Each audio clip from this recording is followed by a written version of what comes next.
Welcome, I'm Gary Parr, and you're listening to Fibertalk, the twice-weekly podcast for needlework artists. Our artist this week is Helen McCook. Tremendous conversation with Helen. Going to get to that in just a minute, but first need to tell you about our two sponsors this week. The first one is the Embroiderers Guild of America, and that is at egausa.org, where you can learn about a tremendous organization that is full of education opportunities, outreach projects, you name it. Vaughn and I, as we've talked about several times, have joined the EGA because when we looked through the website, we saw just tremendous growth and opportunity there to expand our needlework experiences, and encourage you to do the same. They have online classes, free projects, and as I've said before, be sure if you go to that gallery section, you have some time on your hands because you'll spend some time there, I guarantee you. Call your attention to two events coming up here. One is a beginning Brazilian dimensional embroidery with Judy Caruso, and that features the creation of a stitch sampler using many beginner-level dimensional stitches, including bullion and cast-on stitches. Registration ends August 31. And then the other one that I would like you to take a look at is Hidden Trellises with Marilyn Hazelwood, in which you'll stitch the trellising background and use a variety of stitches to incorporate flowers, allowing both the trellis and the flowers to shine. Registration for that ends August 26. So a little bit of time to get in on those things, and they're adding things all the time at the website there. So just bookmark that thing, egausa.org. Bookmark that so that you can check in regularly and give serious consideration to be a member. You don't have to join a local chapter either. You can do what Vaughn and I did and become a member at large and have all the benefits without feeling obligated to go to a meeting, or maybe you just don't have a chapter in your area and want to be a member of an organization of enthusiastic stitchers. So try that route. It works for Ron and me. And then whether you do a project from EGA or one of your own projects or just are looking for something new to stitch, be sure to call Kim at Sassy Jack Stitchery.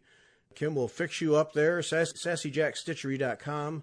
And as we've talked about 1,000 times here, we have the Royal Garden project coming up, Stitch Along. Kim offering 15% off those kits. And July 5, we start that project with a live show at 2 o'clock Eastern Time. Kim, Vanna, and I will be stitching, and so if you're involved in that, want to do that project, get your kit if you don't already have it. Kim will get it out to you right away, and then you'll be able to join us on July 5 for a live show, and we'll be there to fumble and or help you. Fumble our own things and or help you. I'm not quite sure how that'll go. But anyway, you'll get help if you need help, or you can just enjoy stitching with us. Also, be sure and check out Elizabeth Cooper, Jesus Wept, a sampler Kim put together for the quarantine period. That chart is free, and then, of course, she has kits available for that. And then if you've never done needlepoint, counted needlepoint, be sure and check out Kim's Boxed Heart project, which is a beginner project designed by Carol Lake and Michael Boren, and Kim is doing videos to help you with that, so you can get your feet wet before you dig into the Royal Garden. And then Kim is able now to open her store on a limited basis, so appointment shopping will begin July 1. So you have to call, and she'll let you know how the appointment system works. She also is offering curbside service, and then shipping now is a $4 flat fee up to $50. Then it's free after that, and international is $15 flat fee. And then be sure to check out the Learning Stitches series. That is a tremendous series that you want to get involved in if you want to expand your stitching arsenal. And if nothing else, get the book, because the book is outstanding. So that's at sassyjackstitchery.com, and we appreciate support from Embroiderers Guild of America and Sassy Jacks for this show. And now we'll listen to Helen McCook. Helen McCook, thanks for joining us. Oh, it's a pleasure. Thank you for having me. Oh, this is going to be fun. There isn't too much you haven't done. I will say that. Yes, it's been varied. Yes. So word on the street is you got into this crazy world of needlework because a leaflet fell at your foot. Absolutely. Yeah, kind of serendipity took a bit of a hand, I think. It's a funny one. I was at university and I was studying for a Bachelor of Arts degree in printed and dyed textiles with non-European art history. And I'd been on work experience. I thought I was going to work using colour. I was going to work as a colourist for big printing companies and things. And so that was where my head was at. And I'd been on work experience whilst at university with a big industrial company, and they were brilliant. But the amount of people that were turning around and saying to me after a few days of being there, it's a dying trade. It's, everything's changing. You're not going to have a lifelong career. And they were kind of, there was one person that took a good look at my face at that point and kind of realised what they were saying was having an impact. And they kind of really, really kindly took the time to kind of sit down and go, let's have a cup of tea and have a conversation. Very British. Let's have a cup of tea and a conversation. So we sat down and had a chat about it. And they were like, okay, there's so many people coming out of university these days, and people with very similar skill set. What is it about you that's going to make you the person that is employed within a job market that's it's reducing in size here in this particular field? And I just kind of said, you know what, that's a really good point. There's so many of us, we've all got a lot of talent and skills, and it's other than attitude and aptitude and desire for the job. I mean, with 10 a penny, there's a lot of us with the same kind of qualifications. So you're right. There's not a lot to pick between us, I wouldn't have thought. And they kind of said, okay, so if you really, really want to go into textiles, then you really need to think about a niche skill that you can have, or a niche market, or another string to your bow. And I really valued that chance to kind of have a chance to stop and kind of look at what I was doing. You get on the treadmill, you've gone through school and college and university, and you kind of like, it's one after the other, and you kind of think you're on that path that you're going in. And this gave me an opportunity to kind of stop and think about it and really think about what I wanted and what would please me and how I could make that a functional role. And so it sounds like a really boring conversation I had with myself there, but it's in kind of fate took a hand, really. So I went back to university to continue with my degree, which I wanted to complete, and I went into the careers library and was pulling out some information. I was actually looking at that time, the Victoria and Albert Museum in London had a textile conservation course that they used to teach. And I thought that was potentially the direction that I wanted to go in.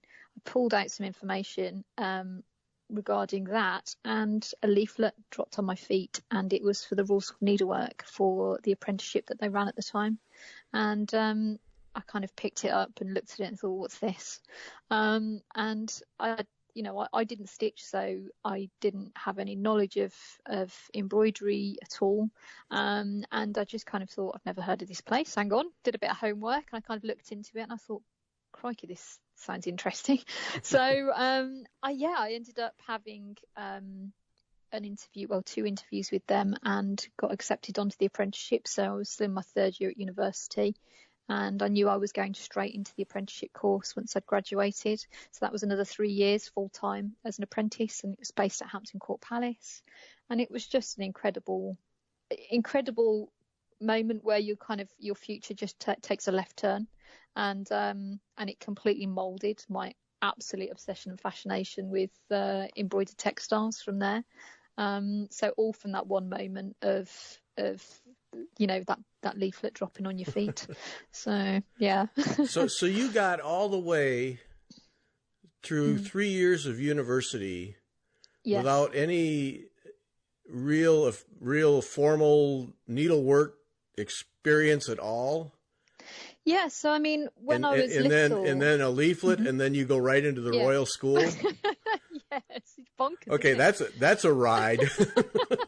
Yeah, I mean, I think it was an experience for both me and for the Royal School of Needlework. I don't think they knew what they were taking on either, to be honest. But they, rather gamely took me on board. And it was one of those things. When I was little, my mom introduced me to cross stitch. So I'd done like a little cross stitch kit or two, nothing fancy, and then not really experienced embroidery. I'd done a bit of machine embroidery with textiles at secondary school, so I went between the age of 11 and 16. There was textiles that I did, but that was, batik dyeing and painting of materials and machinery and stitching in with machines. So it was not hand embellishment or anything like that. So it was, when at university there was an embroidery module, but it was fabric manipulation, so it was very contemporary, looking at how you manipulate fabrics. And I remember one particularly special evening ruining half of the kitchen utensils by branding fabrics with them. But I'll bet that made you popular. The potato mash was never the same after that. But yeah, it was just this thing where I just had that moment where you see something. I've always loved textiles. I was a very tactile child, always had my fingers up everything, had to see the world that way and explore the world through touch. And I just had that moment where I saw what they were doing and how they were doing it, and I just thought, it's just the stars are aligned. It's just one of those things that I just thought, I know where I'm supposed to be.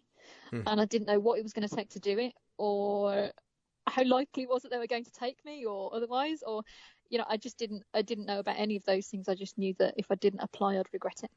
So and it completely changed the course of my life ever since, so in a marvelous way. So yeah, very, very grateful for that, for fate taking a hand there.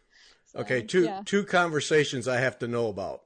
The one with your parents who thought you were about done with school and off to get a job. Yes. And then, I've never done needlework, I'm at the Royal School, you should take me into your program. Yeah, well, I mean, you're a salesman more than anything, I'm telling you right now. Yeah, the gift of the gab. Yeah, no, it was one of those things that I was very open and honest about the fact that with the RSN, that I'd never done stitching before, and they used to take people for the apprenticeship that you'd come from different disciplines and backgrounds, and mostly people, of course, had done embroidery of some kind, but I took my portfolio of design work and I was like, this is my background. I mean, they're clever, the way that they could train monkeys, the way that they train things, the way that they do it is just a well programmed format. It's been considered over time and changed over time, and continues to still be tweaked and changed here and there to make it the best possible course within the current circumstances. And I think it's fascinating that they can do that, and that we as an organisation, because I still work with them, adapt in that way within such a traditional field to try and make it contemporary to the modern setting. But it was that thing where they knew that my background was not stitched. They knew that they would give me those skills, and I was a complete blank slate as far as that was concerned. And it was a massive learning curve. I didn't even know what finger thimbles went on. In fact, you were given a list of things to take with you as an apprentice on your first day, and thimbles was one of the things on the list. I was going on a day trip with my mom, and there was an embroidery shop nearby to the place that we were going to, and I'd taken my list with me knowing this, and we went in, and my mom, again, we didn't think we knew anybody who was interested in embroidery, so she was trying this title out for the first time. She said, my daughter's got into the Royal School of Needlework for the apprenticeship scheme, and she's got a list of things, and the lady was like, oh, interesting, very good. And I knew nothing about what anything was for or where anything went, and it was just completely. So you're just faking your way through it. No, I was just smiling at her like, we need help.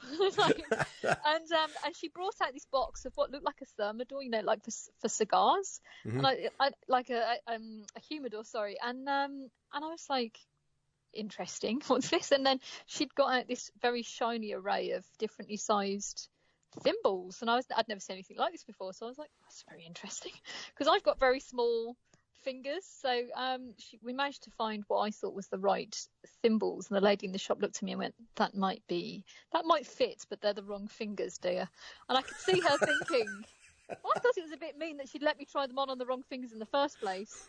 But I did see her thinking, keep the receipt because you'll be bringing those back. Right. But it was one of those things. I always remember it with good humour because it's that thing you have to remember where you've come from and how far you've come. Mm-hmm. And it doesn't matter what you work on. We're all coming from the same place, so it's such an important lesson to remember and to try to retain your sense of humour and to be a bit humble about it, because we've all had that moment where we've really kind of not known anything but just really wanted to do something. That's the important thing, wanting to do something. So right. The will to do it. But as far as my parents were concerned, it was, I always say that I kind of won the life lottery with my parents, because my family they're very competitive people. They're always involved with sports, athletics particularly, which is how my parents met. So they both came from working class backgrounds and worked really hard for everything they'd got and everything they gave us. And it was that thing where they, always said, get a job you'll enjoy because you'll do it a long time, and it's a long time to get out of bed every day dreading the day. But I think they also said train for a role. I think they were thinking, doctor, lawyer, right, teacher, something like that. So something with a real job.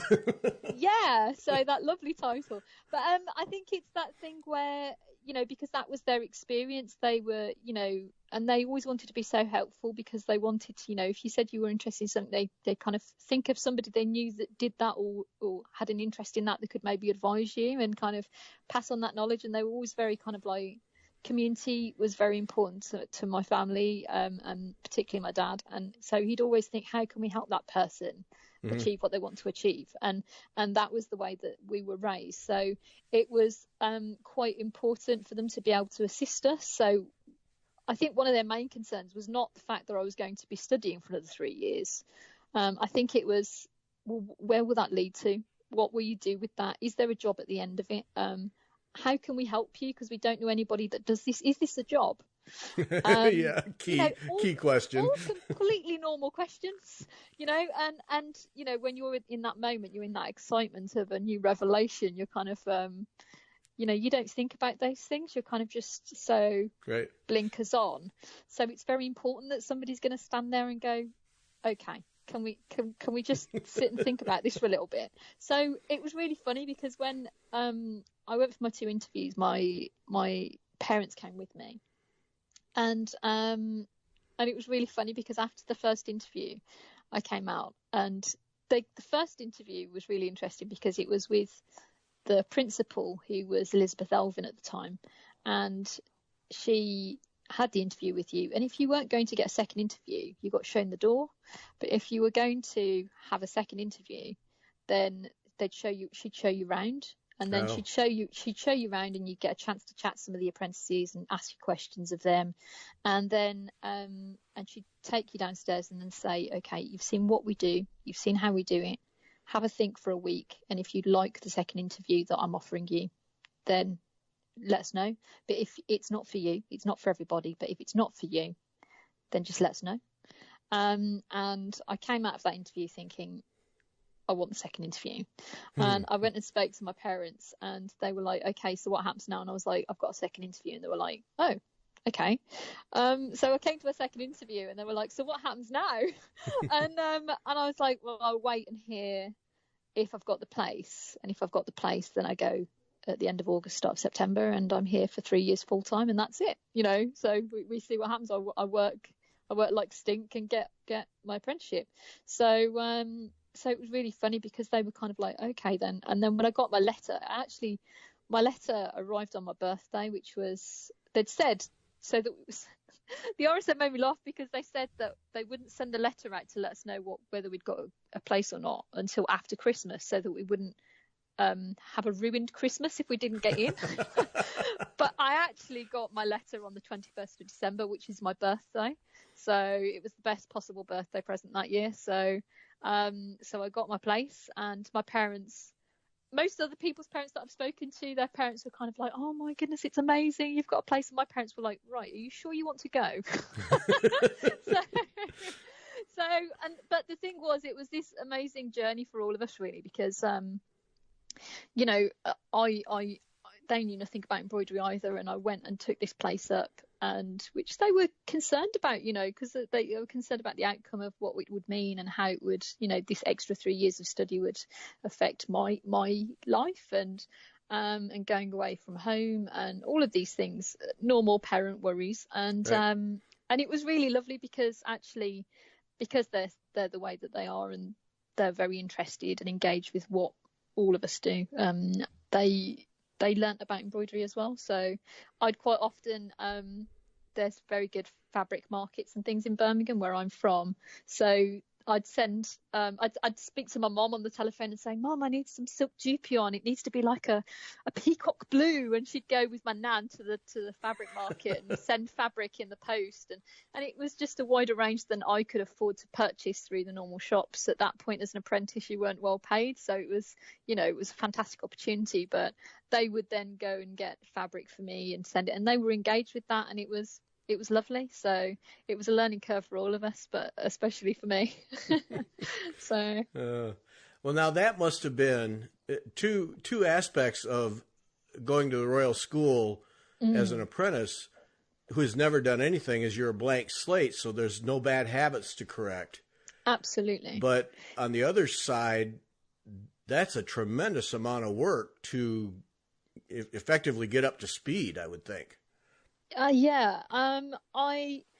think it's one of those things. I've always been, as I say, quite competitive. So I've decided, we always in our family, if you decide you're going to do something, you're going to do it. I'm very much like a light switch. I'm either interested or disinterested.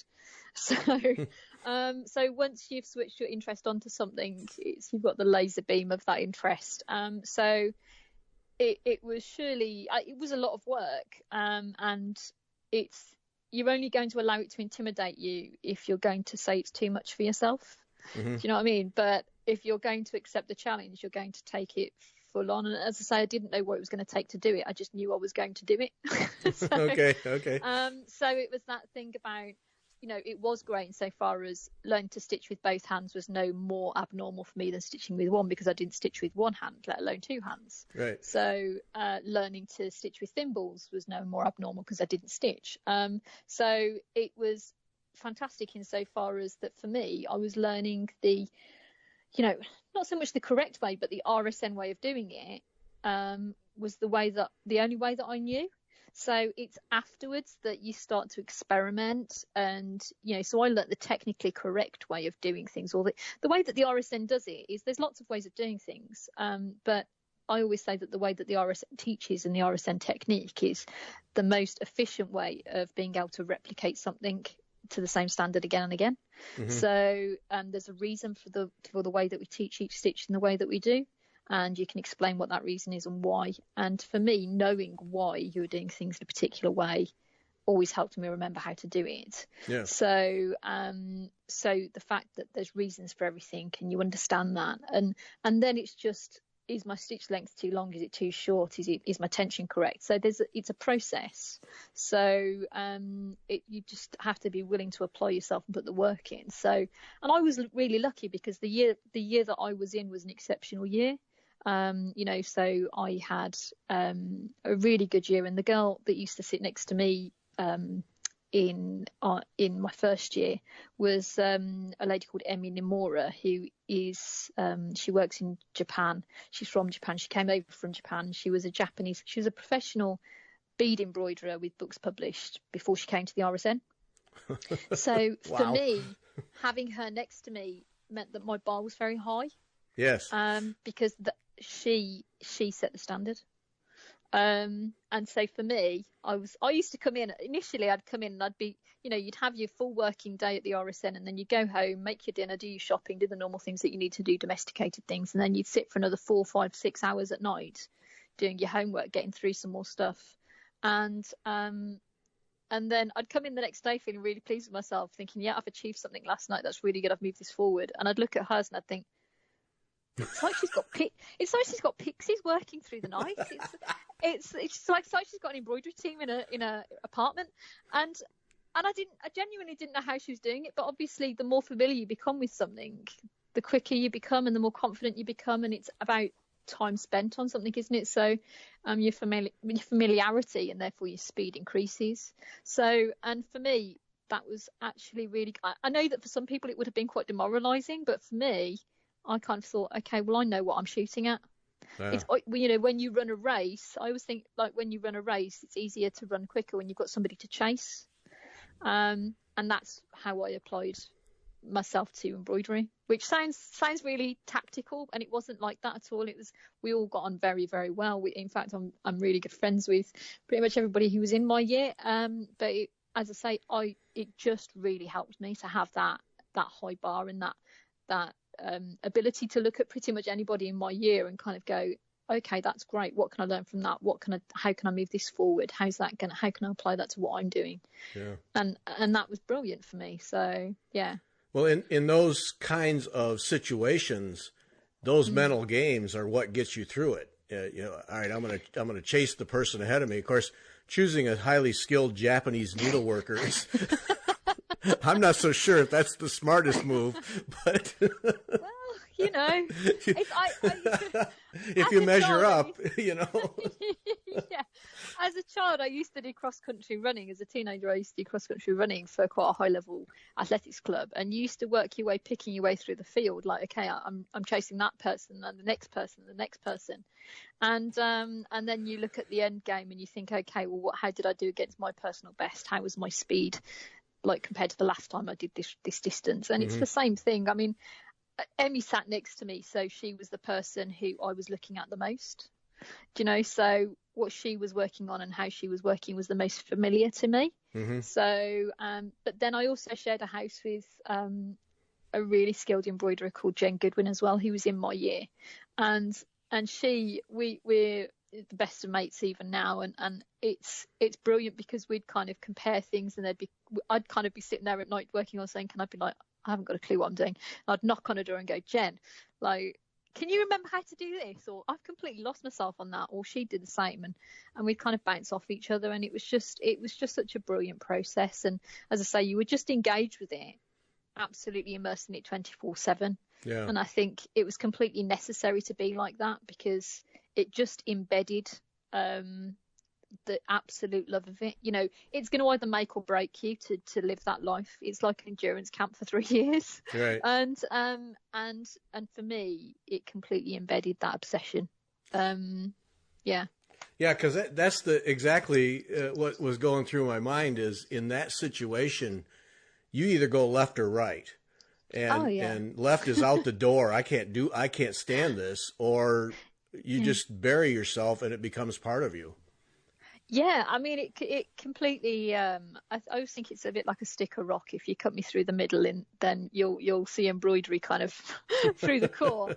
It's there's probably some threads running through there, but it's it is. I mean, but it's so essential, because to be able to work in this field professionally, in whatever aspect, there's so many directions you can take it in. To be prepped for that through one course, to be able to kind of be prepared and be ready to go out and face those challenges in whatever part of the field that is, that's a massive thing to do, and you have to work like stink to get there. And mentally, you are going to, if you're working in a studio, for example, and you're working on commissions, you're potentially going to be working very, very long hours. You're going to potentially be sleep deprived at times, depending on the job and time that you've got. You're going to have to work, you know, those conditions don't make you a very pleasant, you know, person. You know, you start to get crotchety, so you have to be able to work with other people effectively within that field and be able to work in a way that's acceptable, you know. So it's all of those things. It's about training yourself to a point where you can be professional and you can approach things, still be yourself, but still bring something to the team that's the flavour of you, but also be able to work within those conditions. And I think, you know, you have to have a realistic outlook. You have to be able to have an insight into that job and go, is this for me? Am I going to be able to, you know, and you're charging it as a professional embroiderer who's working on, you know, in a studio, for example, you're working by the hour, you know. So if you're very slow or take a time to ponder every stitch that you put in, then you're not going to be commercially viable compared to the person, somebody else that could do it. So it has to have a brutal reality to it. Yeah. For you to be able to know you can do it as a job, or what part of it you want to take forward as a job, whether it's the teaching side, whether it's the stitching side, whether it's the designing and making new things, is it kits? There's so many things to do, but you have to have the ability to have that honest response, both from somebody else and from yourself, because you have to be able to be honest with yourself about what you can do and want to do. So yeah, it is you're right, it's that you'd have that crossroads moment where you're like, this is for me, this is 100% where I'm going, no, this is 100% not for me, I've enjoyed it, but no.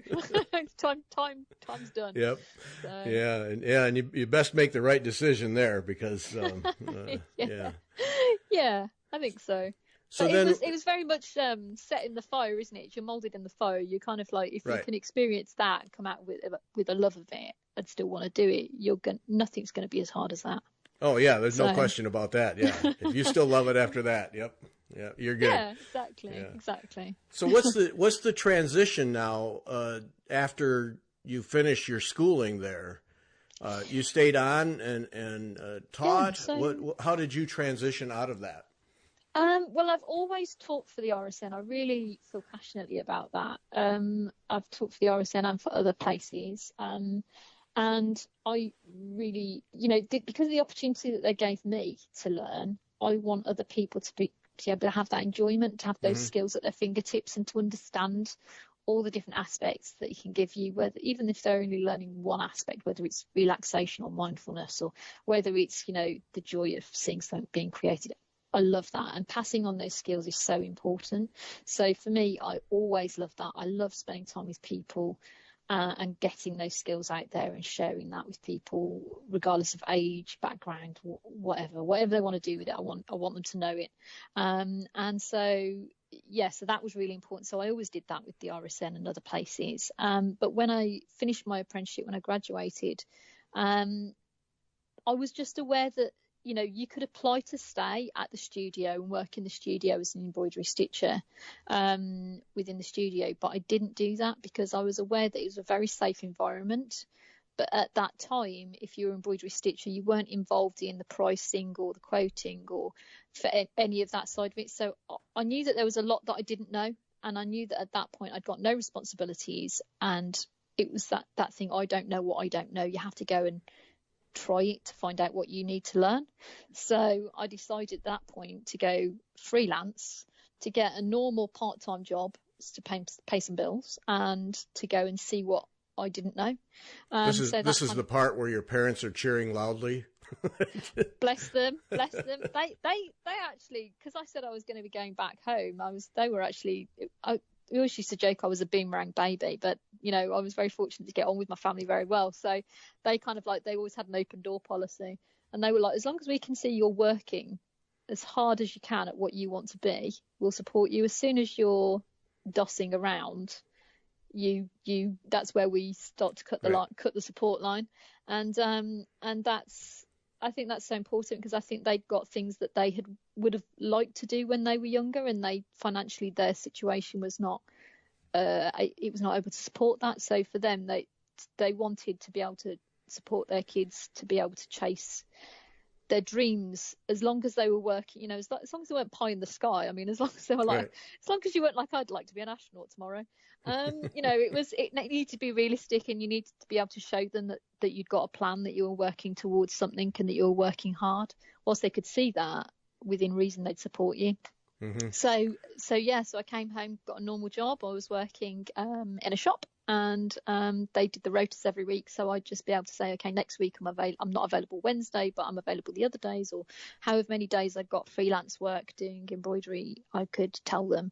And they were really great, because they were like, well, as long as you're here and doing your job 100% when you're here, we don't mind what you're doing all the rest of the time. So I went off and I was doing freelancing, and I was doing teaching and making and designing some kits and doing all sorts of things, and doing some embroidery commissions. And it was during that period that I got approached. I'd been freelance about 10 months, and I got approached by an auction house, big international auction house called Bonhams. And I'd spoken to them about whether they needed any kind of, whether any clients needed any restoration or conservation work. And they kind of contacted me and said, yeah, we can do that. But did you know we've got this post available at the moment, and we think you'd actually be, you might be quite a good fit for it. So they kind of, I had a conversation with them, and it was the funniest job interview ever because they were kind of like, okay, tell us why you'd be perfect for the post of head of textiles and costume. And I was like, I haven't got a clue. I've never been to an auction house before. I was never been to an auction, never been to an auction house. It's not a job I applied for. You told me about this job. What is the job? You know, tell me what the job is. What does it entail? So it turned into this really funny interview. And in the end, we had this brilliant conversation. And I never forget, it was a lovely man called Robert Bleasdale, who I'm still friends with. He runs brilliant sewing tool sales, Bleasdale's auctions, and antique sewing tools. And we had this brilliant conversation, and he took so much time and care to be able to explain it to me, and took me under his wing, really, and really made me open my eyes to that side of things. So I'd got a lot of skills and knowledge already that did make me well suited for the job, but I really needed to learn how to separate the amount of time and care somebody had taken into something away from how to price something to the current market value at auction and things, how to do probate valuations, all these kind of things. So he very kindly took me under his wing and taught me some of those things. And so I found myself in a department of an auction house, describing and valuing, cataloguing and organising catalogues for sales for textiles and costume, and then doing telephone bids and all of those types of things after sales, and then that's things that I didn't. That's an interesting mental process there, knowing embroidery as you did at that point and what goes into it, but then what is its market value? Yeah, I think it was really interesting. It was a bit of an interesting segue off the main event for me. Yeah. So it kind of it was something that, an opportunity that came forward that I thought, well, I hadn't considered this before. Again, it's that process of loving to learn. I could see how it related really strongly to my field, and being able to see these antique textiles every day and to see these amazing collections, and to really learn about my field in a different way. And so it was a completely different sidestep. So it took me down a path that I hadn't expected. Really, really enjoyed it. And as I say, one of the amazing things was that there were lots of things in this department. So lace making and all sorts of things came under the department, fans and, Chinese textiles, things that are very specialised that I knew nothing about. So I had consultants that I could then bring in to consult about these particular things that would come in. And so I was learning with them. They were very generous with their knowledge, with teaching me about things and what to look for. And so it was just a really good period of learning for me as well. So great opportunity, and I went into it. And as I say, I think I spent 3-4 years there, and really kind of enjoyed it, but also was getting really itchy fingers towards the end to be making again, because I was seeing these amazing things and I'd be so inspired. And then because it was a full-time job and I was traveling around for it and all sorts, you didn't have the energy at the end of the day to apply yourself to making, designing the way that you would have wanted to. So to have an outpouring for that creativity. So in the end, I dealt with a big record-breaking sale.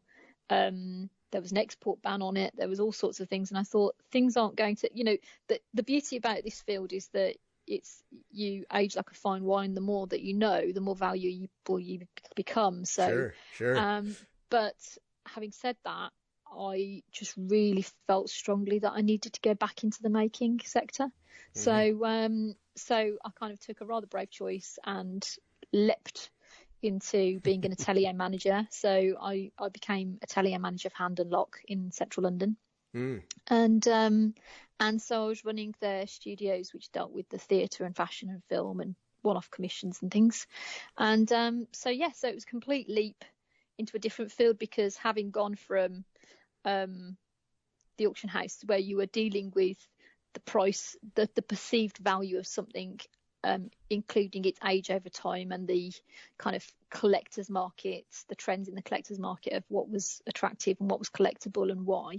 You were then moving into having to estimate for jobs based on how long it's going to take. Again, all the different facets of making a process, the prices involved with that, the materials, the threads, and profit, and quoting for that, training the team if there was things that we needed to look at skills wise.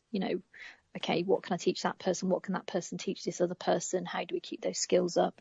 And checking that we were maintaining targets on time within the workroom and quality within the workroom. So it was a completely different set of challenges. So yeah, completely fascinating alteration again. So, but this path that you've taken, learning needlework, and then appraising and determining market value, and then doing this really gives you all the aspects that you need for what you're doing today. Yeah, I mean, without knowing it, I was kind of like Right. building quite a full repertoire of knowledge, and it enabled me, having been at Hand and Lock, I think just over a year.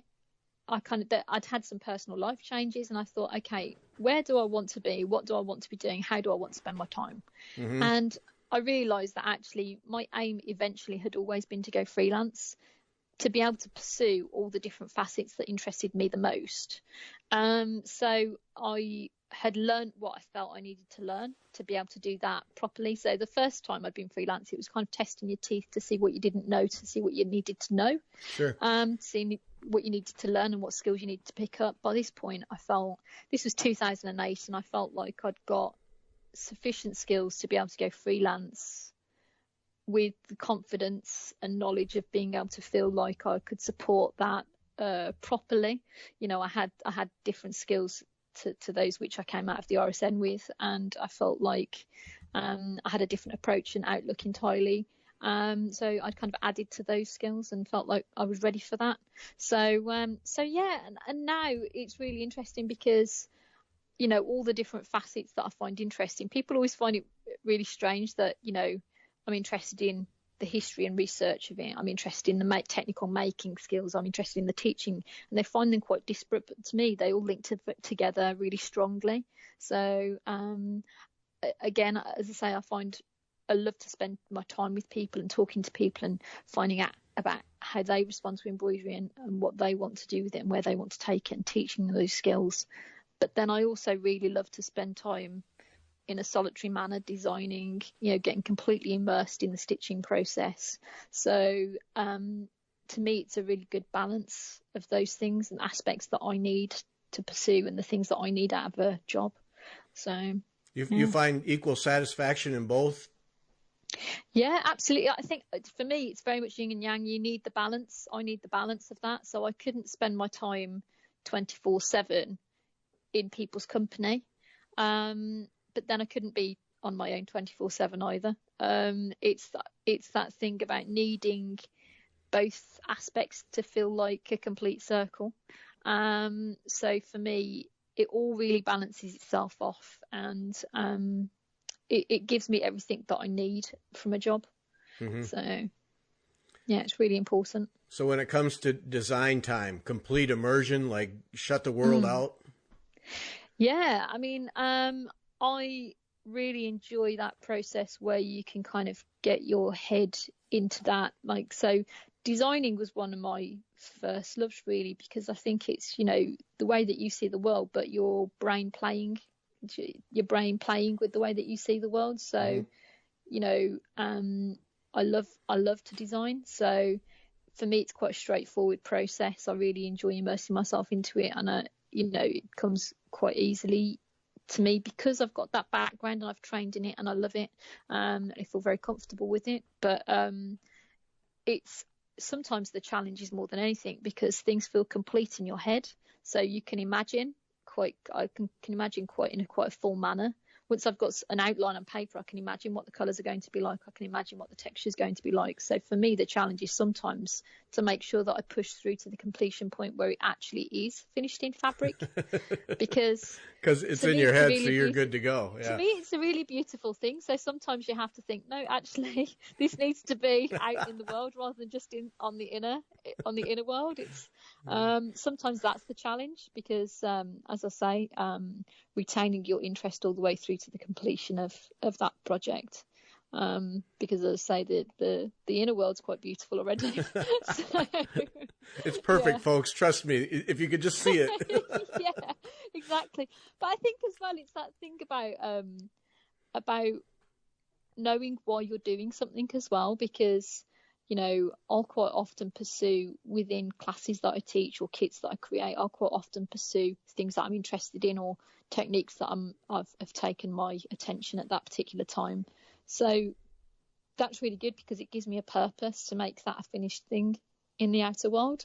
Whereas sometimes, as I say, the perceived thing in the inner world in your brain, you think, okay, do I need to share that with people? Because as I say, it's that, how much of it is because it is a job and you're wanting to earn money, or you're wanting to please somebody, or it's for a particular thing for somebody or a commission, and how much of it is just something that you've imagined that's pleased you in that moment. So I think, as I say, some of it I'll just come up with stuff and I'll start doodling and I'll be like, oh, that's really nice, and I'll kind of like play with that. And then, I've got a drawers full of designs that will never ever be completed, because you can't complete everything, because embroidery is, in relative terms, slow. Designing is quick. So it's one of those things that I'm really fortunate, because I've got a couple of people who very, very kindly actually have volunteered to stitch a few things, because we had this conversation a while ago and they were like, that's such a shame, these things need to be out there. And I'm like,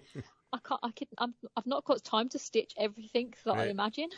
So you have to be choosy about what you're putting out. So I've now got a couple of people who've kind of gone, okay, some of the things that you enjoy that you maybe wouldn't have stitched initially, like send me some pictures or send me a stitch plan, or so I've got a couple of ladies who do that, which is really pleasing, because actually sometimes you do get surprised, because you think, oh, how I imagined it, sometimes the way they interpret a stitch plan might be slightly different, so or the slight colour variations or shade variations that they put in, so I'll get these pieces back and it'll just be a beautiful surprise. And and it's lovely, because actually, it's that moment where you can disengage yourself from the initial design and the design process, and because somebody else has stitched it, you kind of have that moment where it's a surprise when you open the box and you're kind of like, oh, okay, so you see it with fresh eyes. Exactly. Whereas when you're stitching it yourself, you become so immersed in it, you almost become snowblind to a point, because you it's that point at which your imagination and your reality merge. So how much of it, I think sometimes when people stitch, sometimes you miss things, because you miss mistakes or whatever else, because your imagination has smoothed over those, because you know what you imagine it's going to be like. Exactly. So that's why it's always sometimes good with designs. I always put them up. If there's something that I kind of think, I'm not sure if that's finished, I kind of put it up and I'll live with it for a little while. I'll put it on the wall, or I'll put it upside down, so I can kind of think about it in a set of shapes rather than the ideas that I had imagined originally. So if it works as a set of shapes, then it's finished. So it's interesting to me to hear you describe that, because as a magazine editor, I when I'm editing a piece, and there's a very distinct difference between a writer and an editor. And when I edit a piece, that's my standard practice. Is I'll edit it, go through it a couple of times, and then it goes away. The pressures of deadlines force it to go away for no more than a day. But it's all right. I think that's finished, but I need to come back to it with fresher eyes and a fresher head. And so you set it aside, and then later on you come back, and that's when you see the other things. Exactly. That your mind is glossed over. Right. Yeah, exactly the same. Yeah. So, and you need that. You need that process, and that's what gets you closer to the end product. Yes. Yeah, I always say that when I'm teaching as well. When people have spent a long time stitching something, they become so enmeshed with it. It's really fascinating when you can have that moment where you kind of go, okay, I always say with like canvas work, for example, you'll have a day where you'll kind of like, we call it hedgehog day. So we'll where I'll be sitting there literally putting pins in where they've missed a stitch, and they'll be like, I don't think there's any. I've stitched all of it. It's all covered, and you'll be like, okay. Well, let me just take a real close look at it. So I'll sit down with a box of pins, and then you'll kind of be like, an assortment of pins all over the place, and I'll be like, how have I missed all of these stitches? And like, because you weren't looking for them. Right. To you it's completed, and that's how it should be. Like, but you need that eye to just scan it to make sure that you have covered it all, that it's all completely smooth, that there's no drops, and it's really interesting. I think it's a perfect example of that. So yeah. Hedgehog Day, I love that. Okay. Hedgehog Day. Oh no, I'm awful. Start over. Yeah. Well, I think it's that thing because I always kind of like share examples of things where when I first started, and because it was such a steep learning curve for me, there were things that I kind of misunderstood or dropped the ball on or whatever else, and that was just another challenge to kind of come past. But I always kind of joke with my students about those moments, and because I think sometimes people think that you come out of you go into the RSN fully spawned as an embroiderer, and you just go out as a better version of that. And of course that isn't the case, and it wasn't the case for me, certainly. And I think it's really good for people to know that process and to be able to share those stories and to know that that's normal. So yeah. So what does your business look like today? It's multifaceted, there's no question. What all it goes on in a month's period of time? There's no standard day, which is good. I mean, obviously in lockdown it's weird, but normally in normal life, there's no standard day. I mean, I spend about a week and a half of every month normally in Scotland, teaching and lecturing. So I teach at an assortment of places. So I work for the Royal School of Needlework. I'm in the Scottish branch up there from Glasgow from the Art Club. I teach for the Weems School of Needlework. I work with the Royal Collection at Holyrood Palace in Edinburgh, which is an amazing opportunity. So I try and meet as wide and varied a group of people as possible, and engage with the heritage that I love.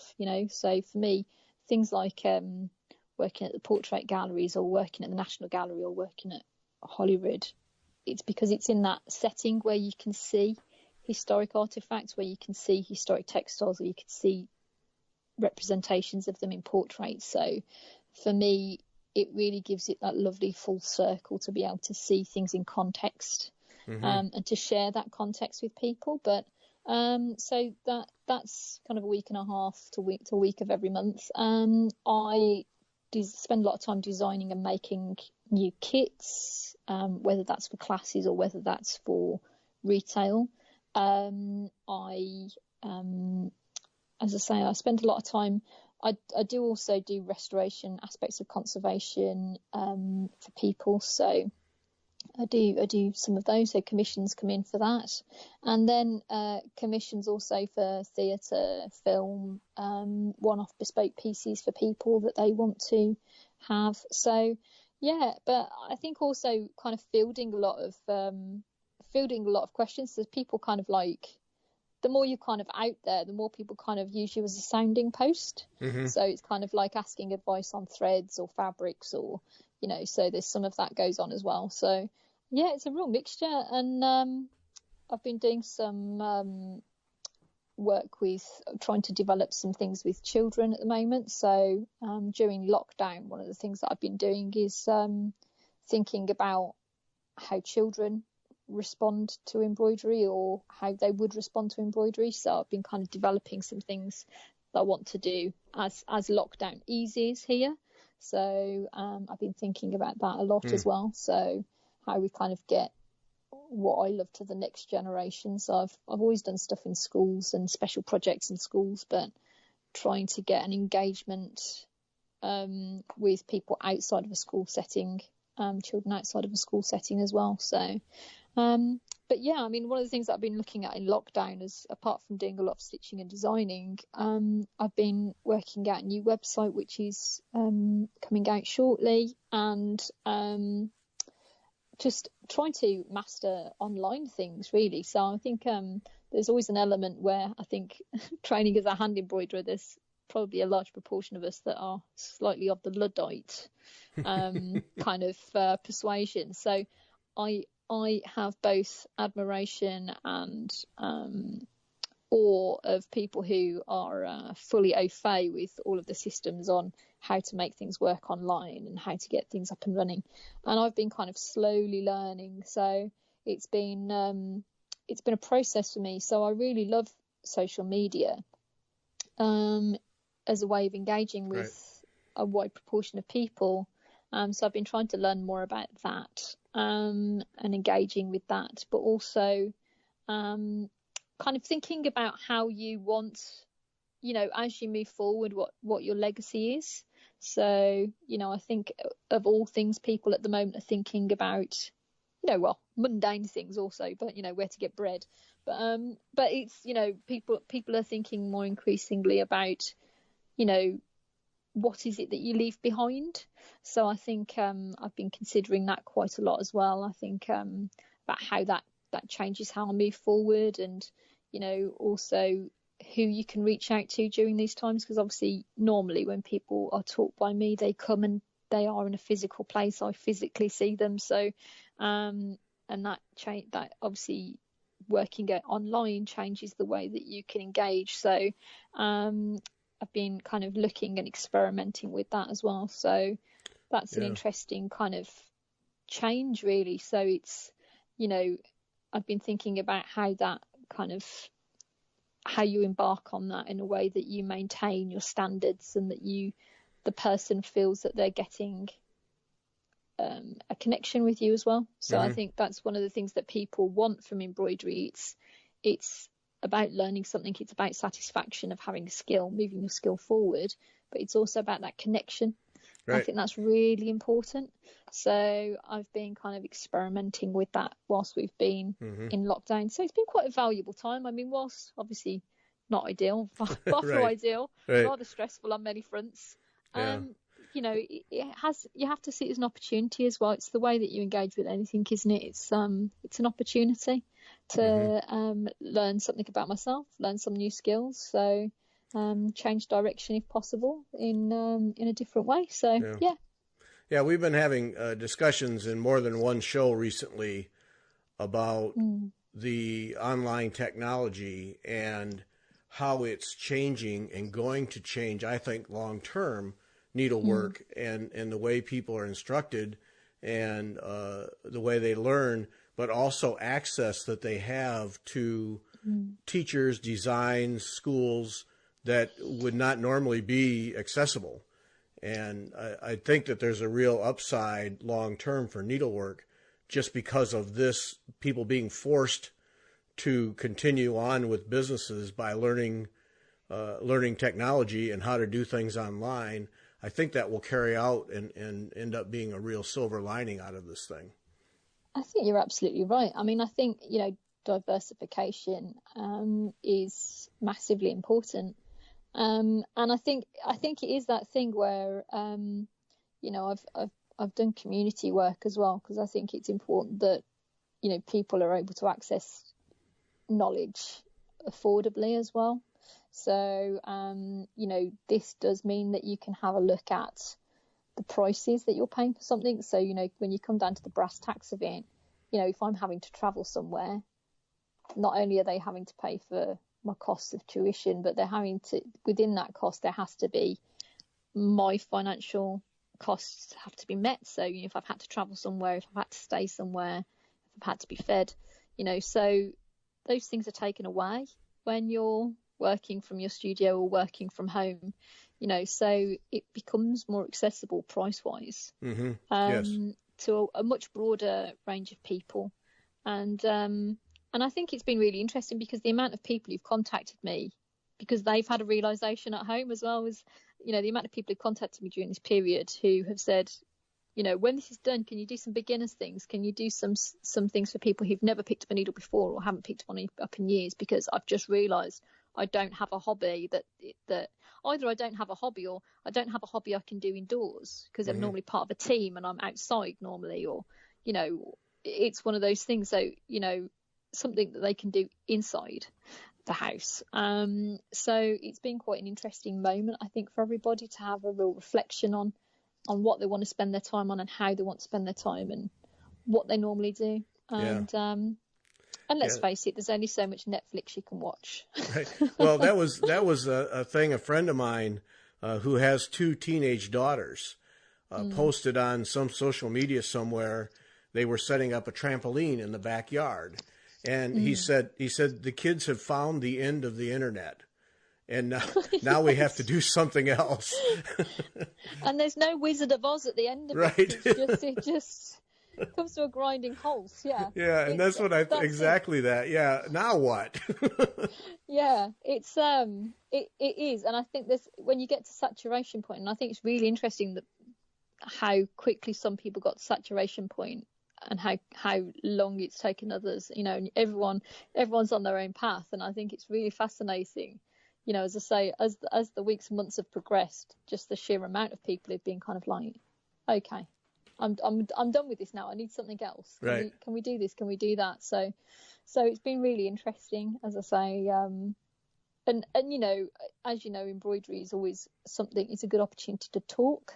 So that opening out of conversations, and even just WhatsApp groups or messenger groups or groups on Zoom or whatever of students that I've taught over time that are sitting at home and that they've got nobody at home with them and they need some interaction. So these people are all creating groups with each other so that they can get together, and it's like they'll sit in stitching company, or they'll just even arrange 15 minutes where they'd have a tea break, like what would be a normal coffee break in a class. They're getting together and kind of chatting as they would in a normal coffee break, and then they're going off on their day another 15, they've had 15 minutes out to kind of interact with people in a way that is more normal, so I think it's brilliant. I mean, it's making us all think, isn't it? So it is. Yes, it really is. It's making everybody stop. Yep. It's, like good long term. It's just too bad it has to be such an ugly thing that causes it. It's well, this is it. I mean, there's obviously a terrible cost, and I think but it's only when things are truly so awful that you do have a realization. You do have that moment where you kind of stop and really assess what you want and what you want to be doing, spending your time with, and what's important to you, isn't it? So if everything was slightly more normal, you'd still be floating along doing your normal life. I think actually, it is absolutely awful. It's scary, and these are scary times, but you get out of it what you can, don't you? So I think it's I had a conversation with my mom towards the start of lockdown, and she's in her 70s now, so she's shielding, and which I don't know if is a phrase you have there, but she's spending time not going out anywhere, not going outside, and so we've been doing a shopping and living on a doorstep and things, and she was finding it very difficult, and so I was having this conversation about the fact that so many arts organisations have put their work online now, and that you can engage with that, and that you can control by shielding. You can control what you're taking on board, so you can control what you're looking at and how that makes you feel, and whether that's depressing, and whether you're watching the news every day, or whether you're watching wall-to-wall news and looking at how dire it is, or whether you're actually creating a bubble of a different kind for yourself, whether you're engaging with all the things that you don't normally have time for. So, the Broadway shows that are on at the moment online, or whether it's films or audiobooks, or, all of the amazing things that, the creative people have put out there, many of which they're doing free of charge. And I think it's just, in that real generous way that, creatives do, trying to make things feel a bit better. Yeah. So it's, I thought it was really interesting because I saw a thing in the newspaper today, and it was saying about what is classed as an essential job and what is classed as a non-essential job. And number one, with 71% of the vote of what is non-essential, was artist. And I thought, this is interesting because your lovely illustrations in your chart have been created by an artist. As has your layout for your quiz. And I think quite often we misunderstand what we mean by artist. Mm-hmm. You know, and the fact that the creatives are everywhere and they've affected everything you see, sit on, look here. You know, Right. that it's all around you, and people forget that. And I think it impacts everybody's life so greatly. And it's that thing that the things that give you joy in life were made by creatives. Right. So, you know, yeah, we probably don't need a Rembrandt right at the moment, but exactly. artists, yeah, they're essential, right? Yeah, exactly. And I think it's really interesting. You know, people forget that, so that they think creativity is low on the needed scale. Don't get me wrong. I mean, I wouldn't go to an embroiderer if I'd got COVID and needed treating. So, right. Exactly. You know, I'd go to a doctor for that. But you know, the way that I'm going to get there is in a car that's been designed by somebody. Everything I've got on my back has been designed by somebody and made by somebody, and all of the equipment they're going to use has been designed and made by somebody who's creative. So right. I think it's that thing about questioning what a real job is, isn't it? Mm-hmm. Is it a real job? Yes. Yeah. It is a real job. Very much. Yeah. Yeah. All right. So what is on the horizon for you? What do people look for to interact with you and learn from you? Right. So on the horizon, wow. I mean, there's some nice things I've been doing. I did a lot of projects last year where I went to Norway and was filmed embroidering, recreating a piece, an embroidered piece from their collection, which was a silk portrait of King Christian. And so they asked me to go along because they've created a new super museum there, which has combined 4 of their national museums into one building, one big super building, which is going to be the largest of its type in the Scandinavian region. And they're highlighting, I think it's a really interesting project, because what they've done is quite often museums and galleries, you see art, but you don't hear about the artist.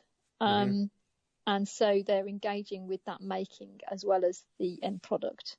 So they've taken a lot of different fields of different artifacts and techniques of making, and tried to create films of people using those skills now, how that's relevant, how it was made in the first place, you know, how that's changed. So they've created these really interesting films to go in the galleries, buy the pieces, but also on their multimedia, on their websites, and on their things that they can engage with, people engage with in the gallery. So that will be opening at some point this year, hopefully. And, you know, depending on what the impact of COVID has been on the making process there. But yeah, so that will be opening, and their stuff will be going online, as will all the kind of film stuff that I've done for them. Other things that I'm going to be doing, I currently do things for shopping channels. So the one that I'm working with at the moment is Hachanda. So it's a really good way of getting free tuition for people who want to engage with embroidery, and you can purchase kits through them. But as I say, I do tuition when I'm there, so I'll demonstrate particular techniques, and I try to make them different each time I'm there. So that's really good. So you can see it on their program if you watch them live, or you can call them back on YouTube. I also quite often put the recordings on my YouTube as well, so it's very easy to find my YouTube. You just search my name, which is Helen McCook, so it's a cook with an MC on the front. And just those videos, and we're going to run out of time here, and I want to explore that whole experience with you, so that means you have to come back. So that's how that works. Not a problem. But watch those. They're fun to watch. They are as a needleworker in terms of the instruction you offer, but then also fun to watch just as a TV show. We try and make them quite relaxed. There's different formats, but some are more formalized, some are more relaxed and informal, where you'll kind of have a bit more of a conversational backdrop to what you're doing. But we try and also get some education in there so people can see those skills and learn something each time it's on. And we do try and engage where people, you know, some of the programs people can send in questions or ask for advice on things, so we try and engage with that as well. So I'm hoping to do a bit more of that solo as well on my YouTube and through my website. As I say, I'm sorting my website out at the moment, but people will be able to search for that just by searching my name, Helen McCook. My website should then come up. And just ongoing teaching. you can find me on Instagram, just all under the same name, or Facebook. But I put a lot of stuff out there, kind of where it's relevant. But yeah, so moving forward, I've been designing and making more kits as well, some more retail kits. It's something I always used to design for classes, but now I've started to do the retail kits as well, because people have been asking for them for years, and I've kind of been always so immersed in other parts. There's only so many things you can do in a day. Right. But so I've started to engage with that more as well, because it does reach a wider audience. Yes. In a more immediate way. So that's the type of thing I'm doing at the moment and moving forward. But and also got a very large project, because the Commonwealth Games are coming to Birmingham in 2022. So I'm working on a very large public community set of textile hangings telling the story of Birmingham as a microcosm of the Commonwealth. So looking at different cultures and people within the city, how that reflects on the wider world. So I mean, there's really exciting things coming up. Yeah. Helen, you're easily the most boring individual I've ever talked to. Easily. Oh, I apologize, Gary. Yep. You have to stay interested. The day that you're not interested and you're not learning is the day that you may as well curl up and die. That's what I say. Yeah, good point there. Yeah. Yeah. All right, Helen, thanks so much. That was a blast. Really enjoyed hearing from all of that. Absolute pleasure. Yeah. Thank you so much for having me. Well, enjoyed it. Thanks to everybody for listening, and thanks to the EGA and Sassy Jacks for sponsoring the show.